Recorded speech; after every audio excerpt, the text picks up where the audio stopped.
Y'all ready? Get ready, goddammit. Get ready.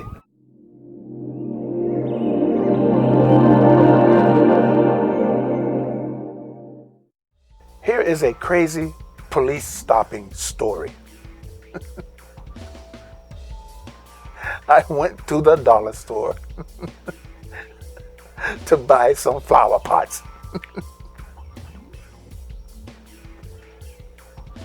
My phone rang, and it was my girlfriend on the phone, so I started talking to her on the phone, but you start yapping on the phone and you don't realize how much time goes by. We must have talked for 45 minutes, so I pulled out of the dollar store parking lot. Half a block down, I noticed a police car in back of me. After 2 or 3 blocks, the lights come on and he pulls me over. I go, oh boy. So the cop said, license and registration. I say, okay, here's how this has to go with me. I will get out of the car. You can handcuff me if you want to. You can reach in my back pocket and you take my wallet out, because I'm not reaching for anything. Hell with that. I do not feel like getting shot, so I'm not reaching for a damn thing. You get it. Because I don't want you throw a fake gun in here and say, I was scared, Your Honor. It was a big nigga. And he was reaching for something. I feared for my life. When a big nigga reach for something, it's dangerous. Whatever you do. See, I don't look dangerous right now because I'm laughing. But even to coonified black people, a big nigga with a serious look on his face is danger.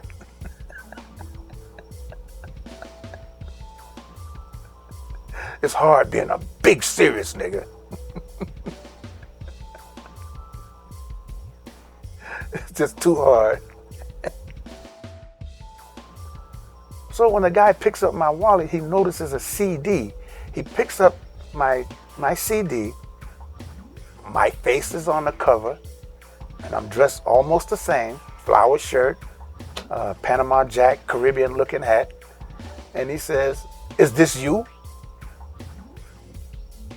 He looking at my picture. I'm damn near wearing the same clothes. And he asked me, is that me? I get, no, man, that's Smokey the Bear, man.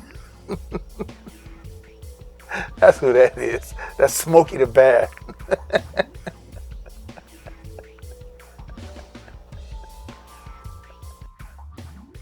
Next thing I know, there's 2 police cars, and then 2 motorcycle policemen. And everybody's lights is going around, bleep, bleeping, and carrying on. I go, what the hell did I do?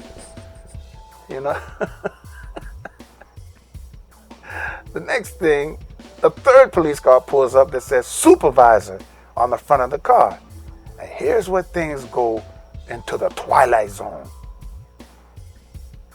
The guy, supervisor, I guess he must have been the supervisor, gets out of the car, walks up to me and says, do you know the school district that has the worst test scores in the United States of America and receives the most money for their school district? I go, no. Who? He says, Washington, D.C. I say, well, that's because I'm not the school superintendent and the budget don't go through my hands. If I was in charge of it, everybody would probably be making A+. He goes, well, how do you figure that? I say, because they wouldn't be learning about pedophiles and human traffickers and drug dealers like George Washington. They'd be learning about their own people, because I know that the school district in Washington, D.C. is predominantly black. So he kind of just walked around and looked at the van. As he's looking at the van, and he's having a conversation with the officer that pulled me over. So the motorcycle guy is a young guy, like, I don't know, early 20s. I said to him, I said, hey man, why did y'all pull me over? And the motorcycle guy says, I'm not sure. I go, well, he pulled me over for something. He goes, no, I'm not sure. So then the guy who pulled me over said, well, everything seems to check out. You don't have any warrants, you don't have any violations. And I said, but why did you pull me over then? He said, well, you could have been some asshole trying to shoot us. So let me get this straight.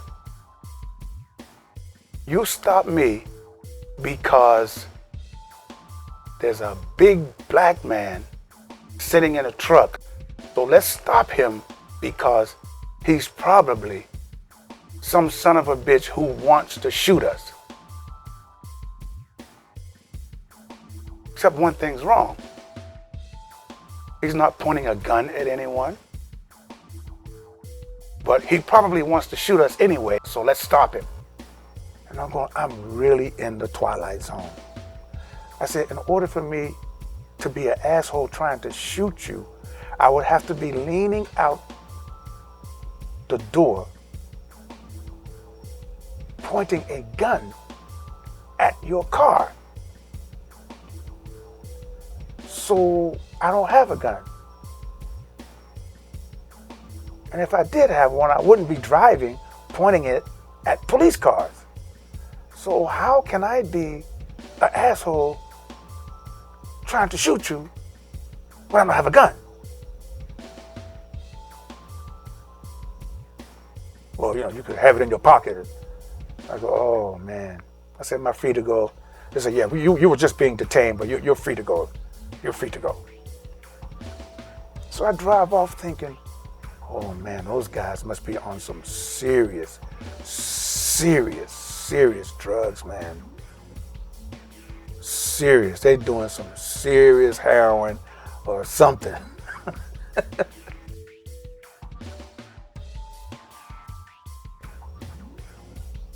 One morning, I'm riding my bicycle through my neighborhood. And again, I like to ride fast to see how fast I can go. There's no cars on the road, so I'm like, I'm like, goddamn. And I have my really fancy racing bike. So I'm like, man. Next thing I know, a car pulled up alongside of me, and there was a white man and a white woman in the car, and the girl had long black hair. Looked like some Elvira type shit. She looked like she ain't slept in 3 days. I said, stop, pull over. I thought, well, maybe something's wrong. So I pull over, and they get out of the car, and they start walking toward me. And then I get kind of nervous. I say, I'm gonna pick this bike up, and I'm gonna slam this fucking bike on that motherfucker's head.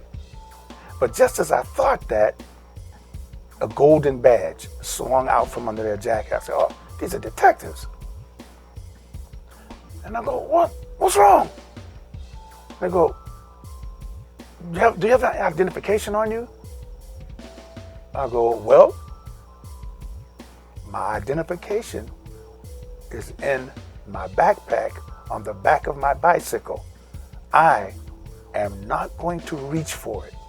You can unzip my backpack, reach in, and at the top you will find my wallet, open it up, take out my license.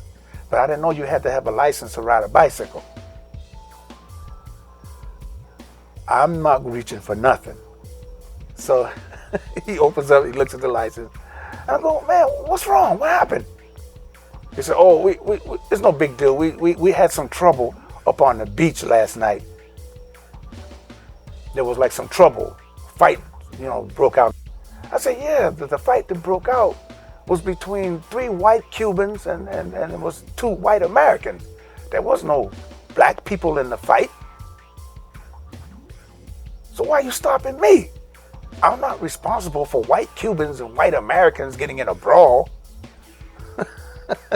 I guess they figured even when white people break out in a fight, there's a big nigger responsible for it. That wasn't there.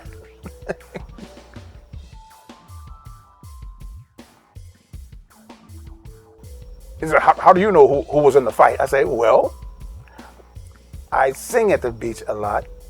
And one of my friends called me and said there was a brawl between some Cubans and some white guys.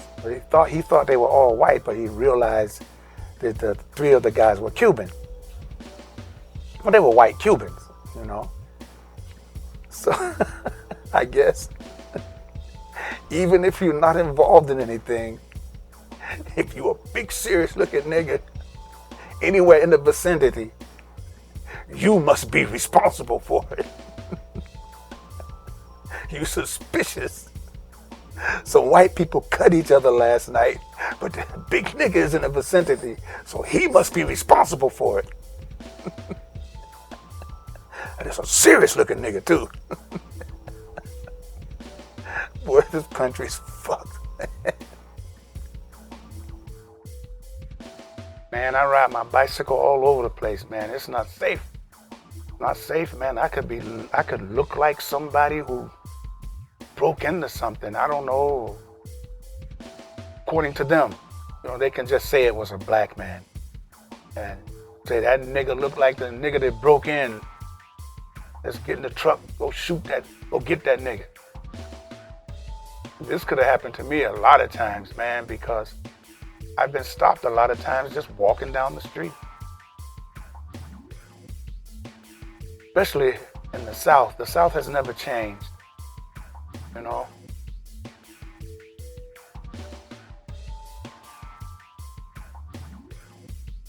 You won't catch me jogging, that's for sure. Shit, I don't know if I should even ride my bicycle again now.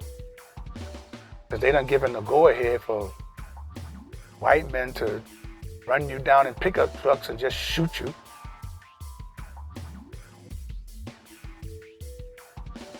What the fuck, man? What's the use? Keep pushing. Keep it up.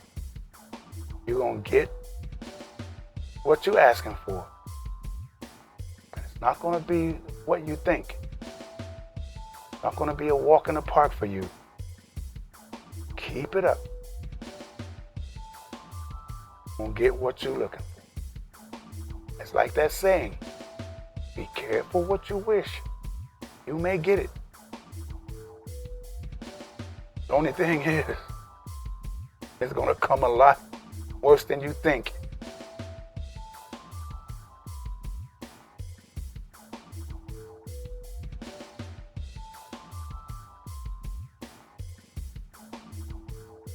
So let's get this straight.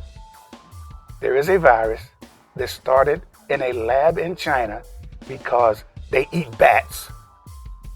Well, I don't know, it started in the market because the bat piss was all over everything.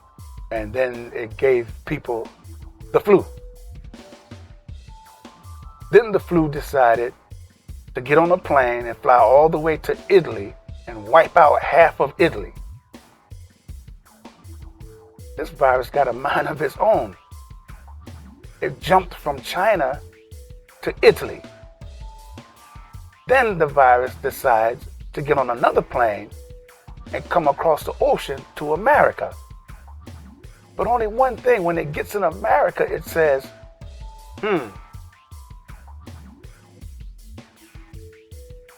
let's go to the so-called black community and infect them. Let's kill so-called black people. So then the virus decides to come to America, infect Americans, but most of the Americans is going to be the so-called African Americans. So the virus decided to do this all on its own. I'm not buying it, man. I'm just not buying it. I'm not buying it. No. Yes, I do think that a virus can be engineered to do anything. Yes, I do believe that this is the beginning of some type of genocide against so-called Black Americans. Yes, I do believe that. Since we've been here, there has been an ongoing genocide against us. Since we've been in this nation, the genocide has never ended. I heard one doctor say, we must find out who has the virus, then we must isolate those people away from the public.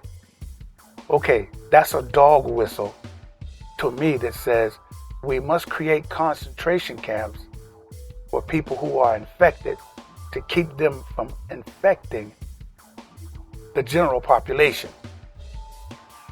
So, since black people seem to be affected the most by the virus,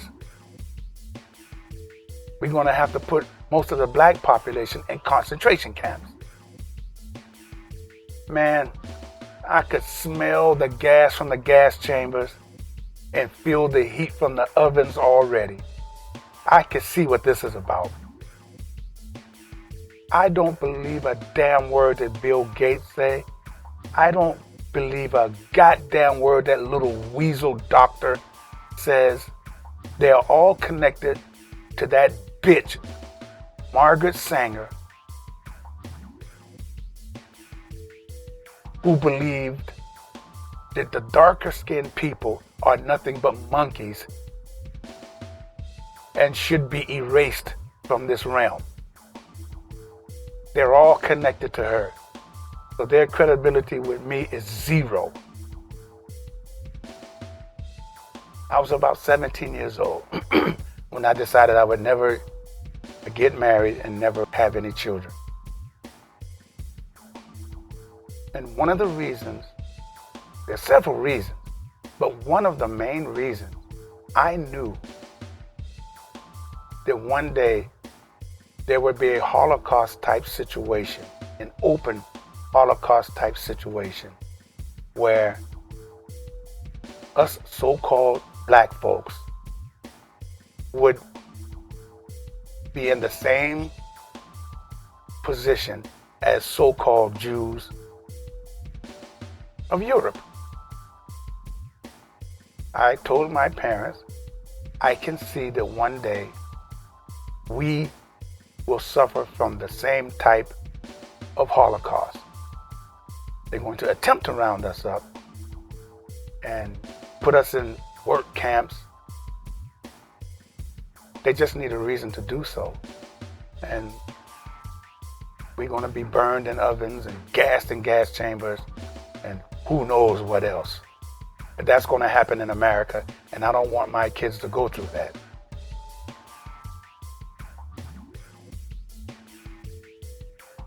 Socially engineering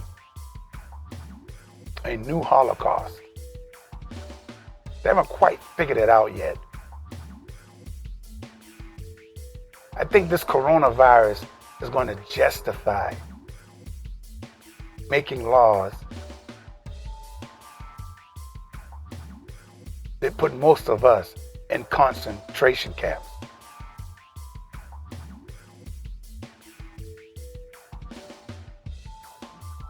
No.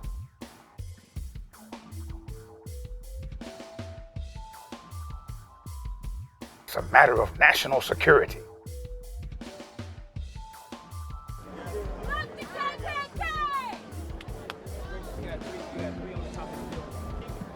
Do solemnly swear to protect the black nation. to protect the black nation. Swear Do solemnly swear to protect the black nation. to protect the black nation. Our mission has been said over and over again. We are here for the protection. If you tell me something that's not going to satisfy what these people want, I'm going to bring my people in just to emphasize that we really want the truth. And that's what today was. It's not just the people of Louisville that you owe an explanation to. You owe an explanation to black people, period.